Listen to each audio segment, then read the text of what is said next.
Previously, on keeping up with the Kenya Kwanza government. Na tumesema tunamuombea baba awe ndio chairman wa Africa Union Commission, atuongoze kama bara la Afrika. Mimi nashangaa sana ati kuna Wakenya wanaomba mambo sio ati sasa wewe. If you think Raila Odinga is sweating over his campaign for the African Union Commission AUC chairmanship, think again.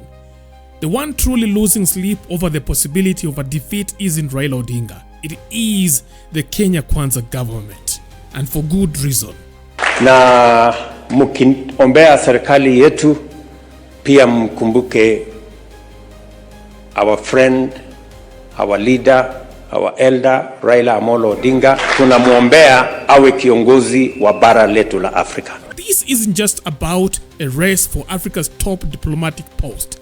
It is a calculated chess move, with President Ruto and Raila as reluctant allies on the same side of the board, both playing to keep their political ambitions intact. Si mnajua mimi na baba tumetoka mbali. Ni kweli ama si kweli?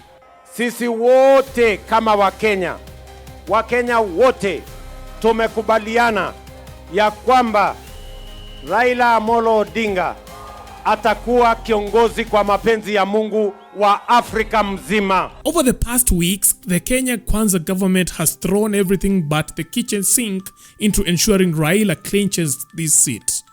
De l'Union africaine prévue en janvier prochain à Addis Abeba en Éthiopie. From globe-trotting diplomacy to unleashing an army of social media spin doctors, the effort to crown Raila the next AUC boss has been nothing short of obsessive. On January 22nd, 2025, the desperation hit a fever pitch. The internet erupted with claims that Djibouti's Mahamoud Ali Youssouf, Raila's biggest rival for the seat, had thrown in the towel, supposedly stepping aside to let Raila glide to victory. Twitter, Facebook, and every corner of the digital sphere became a battleground as government-aligned bloggers pushed the narrative with gusto.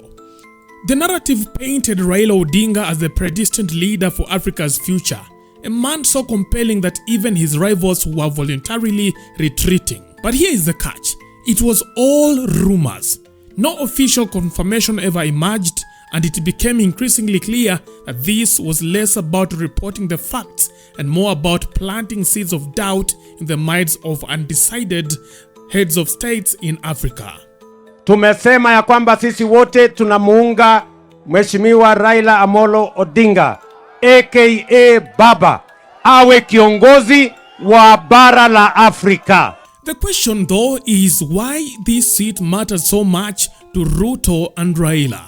The answer lies in 2027 and the ticking clock of the Kenyan politics. President Ruto's campaign for Raila isn't driven by any newfound camaraderie or a sudden desire to see his once bitter rival succeed on the continental stage. No, this is a strategy at its finest. Behind the scenes, whispers from Kenya's political corridors suggest that Ruto's enthusiasm for Raila's AUC bid isn't about patriotism.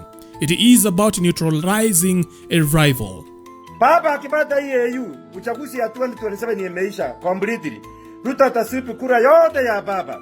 Raila in the AUC chairmanship means Raila out of Kenya's political trenches. If Raila wins, he'll be too busy shaping Africa's future to worry about destabilizing Ruto's government with rallies, protests, and fiery speeches. Wale ambao walikuwa na taswishi. Even better, the AUC role would disqualify Raila Odinga from running for president in 2027, leaving President Ruto with one less formidable opponent to face at the ballot box. It is a win-win for President Ruto. Raila is occupied, the opposition is weakened, and Ruto gets a smoother path to re-election. Hawa watu wako na kazi ngumu sana. Kushindana na mimi, wako na kazi ngumu. Si mambo yao ni kuchora tu kwa internet na kuzunguka na fitina. Watu tawanyorosha asubuhi na mapema. Here is where it gets dicey. What if Raila doesn't win? That, my friend, is President Ruto's worst nightmare.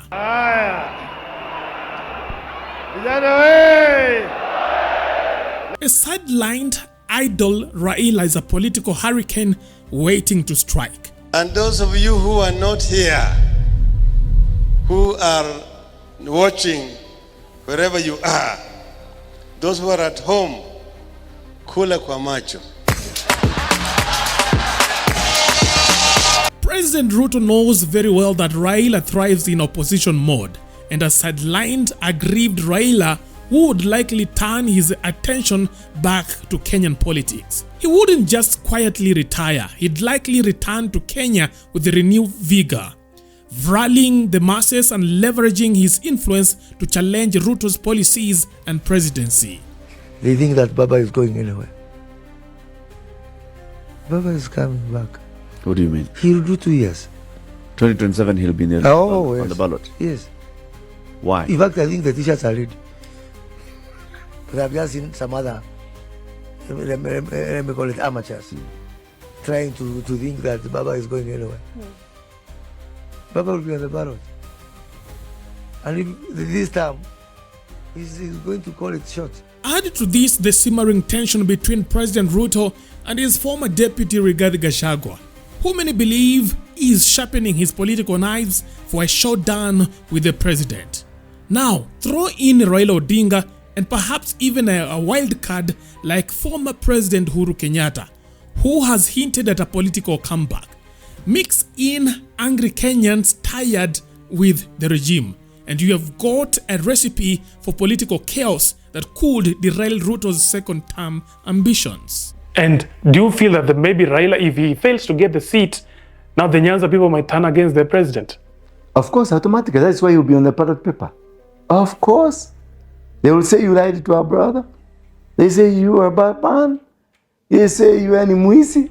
They will say everything. And will Raila even, we say such a thing? Raila? Atakuja, haya. Sisi tulikuwa tunafikiria huyu mtu tuko na yeye. Mimi nikaona niende nilete Afrika.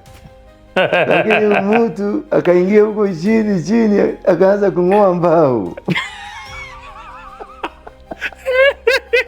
Sasa nikiwa huko chini naona meli yangu inaanza kuzama. Nikasema niwachane na hii kwanza, nikuje nibadilishe inchi, alafu tutoke nje. Suddenly, President Ruto's path to a second term becomes a minefield, with every step fraught with opposition rallies, political sabotage, and public dissent. This is why Ruto and his allies have gone all in for Raila's AUC bid. It is not just about boosting Kenya's diplomatic clout, it is about survival. A victorious Raila means stability for Ruto. A defeated Raila means chaos.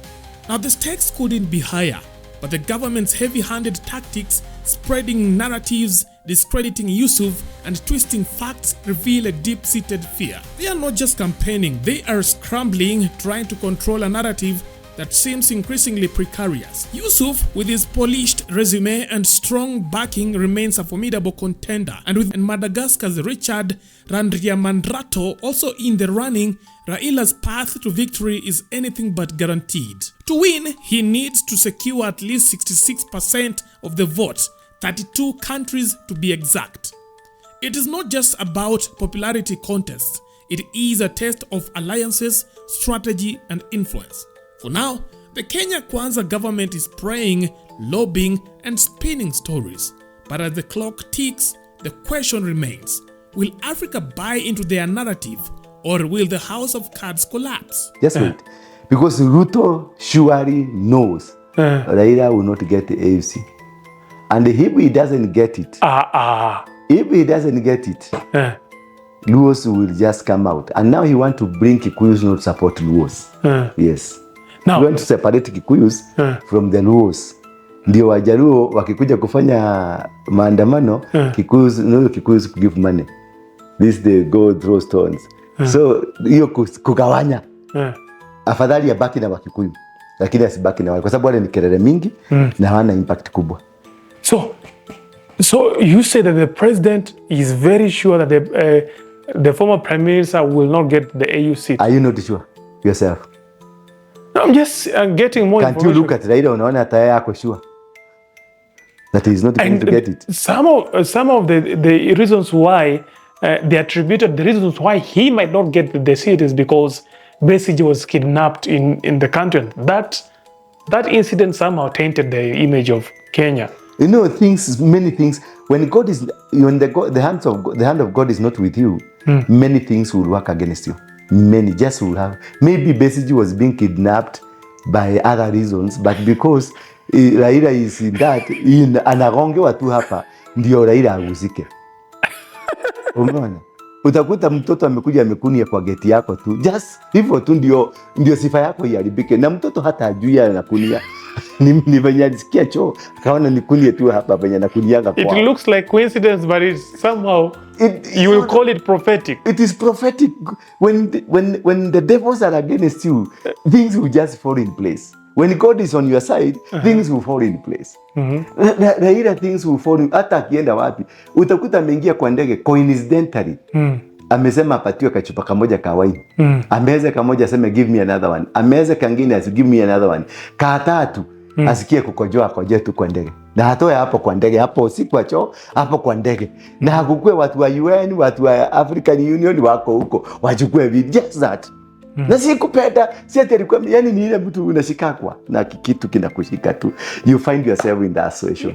Yeah. Unasikia siku ya kufa kwa nyani miti yote uteleza. Things will just wacha ngojea tukiruka tu mwaka utasikia vitu nyingi zimeanza kuteleza. Baka utasikia huyu mtu, nilikwambia mtu wa Djibouti. Actually you said that before even the guy was hata hakuwa amejitangaza. Lakini nikakwambia atatoka Djibouti. Yeah. Yeah. Hakuwa amejitangaza.